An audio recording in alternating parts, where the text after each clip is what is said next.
手机音量放大，先看片段。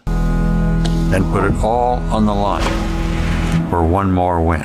那这里面最值得我们学习的呀，是2个音效的巧妙运用。首先呢，是纳达尔发球的那一瞬间的那个声音， And put it all on the.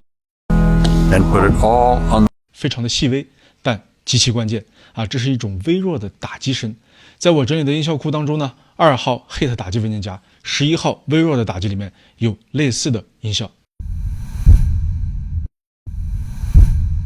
那更值得我们学习的呢，是随着前推运进一直到球网的这个镜头，你仔细听，它搭配的是什么音效 On the line. On the line. 其实这是一种快速翻页的音效啊，加了一点声音的效果。我觉得用在这里啊，一点都不违和啊，反而让整个画面的那种节奏感和那种听觉的新鲜感一下子就出来了。And put it all on the line for one more win. 这种用法呢，真的我觉得让人耳朵一亮，它打破了常规运动类音效的这种思维定式，用那种非直观但情绪吻合的声音，完成了视觉和听觉的那种衔接。所以说，音效不在于像，而在于刚刚好。